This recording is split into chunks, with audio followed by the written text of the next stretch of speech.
Well, on the show, we have increasingly been talking about the growing protectionism around the world, and of course, some of the failing trade negotiations that haven't been sort of meeting the rules of the WTO, the World Trade Organization. But in recent news this week, Minister David Parker of Trade is very disappointed and upset about some leaked news in some European media around New Zealand's sort of raw end of the stick, let's say, when it comes to our trade of cheese. Joining us to discuss this is Special Agricultural Trade Envoy Mel Poulton. Good evening, Mel. Good evening, Sarah. Now, as I was just sort of saying to you there in the break, you must be a very busy woman in the evening, speaking to a lot there around the world, keeping pulse on what's going on. Yeah, there's conversations in all sorts of different ways, and as everyone is aware, during COVID there was certainly a lot of demand on using the internet to be able to do things that you'd otherwise be doing face to face. Thank God for the trusty copper there. I know. I've been sitting on the side of the road a fair bit with the hotspot going, or having to go and flog internet data off my mates down the road, or it certainly hasn't been ideal. But anyway, you work with what you got. I love the links that you go to for our country, Mel. Thank you so much. Do you know what I'm going to get you for Christmas? There's a certain stock agent, very old, and everybody will know his name, and he has a jug that plugs into the 12 volt. Brilliant. Yes, indeed. Yes, yeah. So you can sit there, have your cuppa. Anyway, on to I like that idea. Yes, on to serious business. There's been a bit of sort of shock to the system of this news coming out through informal channels, Mel. Yeah, they're not ideal. Certainly not ideal, and it would be fair to say that everyone in New Zealand is pretty upset about it.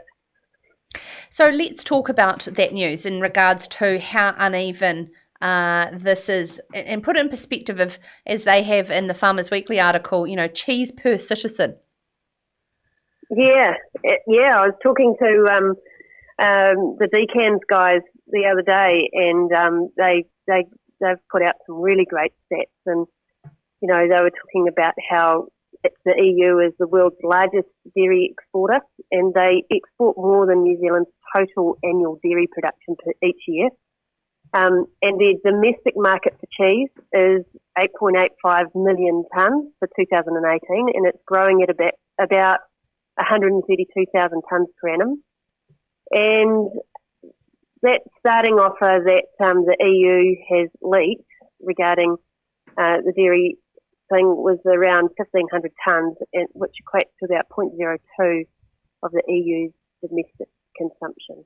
So it's pretty grim, really. And they export to New Zealand about 900 grams of cheese per New Zealand citizen, duty free, and by comparison, in their offer, that equates to about 3.3 grams per European citizen, and for us, and not at all duty free. So effectively, they're allowed to sell us a block, and we're only allowed to sell them a crumb. Well, you could say that. It's a bit rugged, and but the thing is that we really want to point out is that even though we're pretty upset about this isn't the be all and end all of the trade negotiation, and it's certainly not an agreed situation. And there's more negotiations, to happen and underway. So we'll just keep working through it. Yeah, absolutely. And I know that the dairy industry and decans, as you explained, the dairy companies of New Zealand and, of course, federated farmers are very hot on keeping the foot to the pedal and ensuring a fair trade agreement with the EU, Mel. What still keep it, has to happen? When we started out, both the EU and New Zealand were talking about, having a deal that was deep, was comprehensive, and of high quality. And we've got to keep doing that. And now with what COVID's done around the world, that's even more important, for both the EU and for New Zealand. And as you well know, the ministers announced the COVID recovery, really relying a lot on trade and agricultural trade in particular. So this is important to New Zealand, and just as it is important to the EU for them to trade their way through an economic recovery as well. Will there be anything specific that they will change to be able to get that volume over brand and geographical indicators change across the line? So, for instance, selling more but not calling it certain names. Well, I'm not I'm not a trade negotiator per se, and I'm not in those conversations. But I'm confident that our trade negotiators are doing an outstanding job, and they're pretty skilled up on what they do. And this is an unfortunate situation, particularly for the EU. I'm sure this is not the way they would have liked it to have been done, but it is what it is. And I'm confident that our team will not take their foot off the pedal. Let's jump across the Tory Channel to the UK, Mel. Yeah. How's things progressing in Brexit land?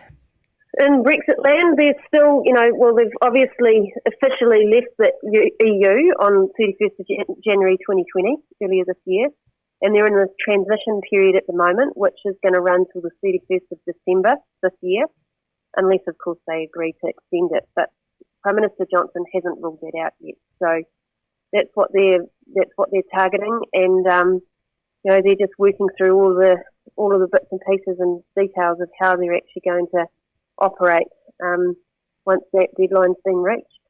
And you're feeling confident around our deals in terms of those new negotiations post Brexit?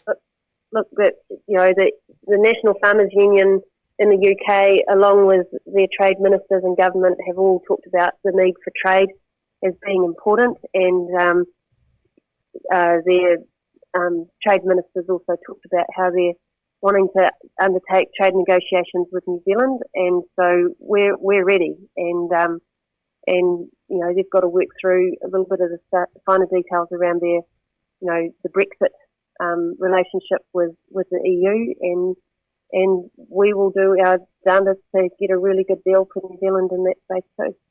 Fantastic.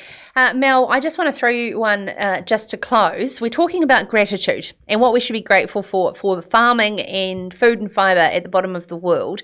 I'd love to know, when you're on the phone to a lot of these places around the world, what are some of those things that, those conversations that you have where they're surprised at how we operate differently and how our farming is valued globally, to give some light and hope to our farmers watching? Well, look, I think one of the biggest strengths, and this certainly comes up in the conversations I have, is their amazement at how closely we work together in New Zealand, and in particular, that public-private partnership between the New Zealand primary industry and the government.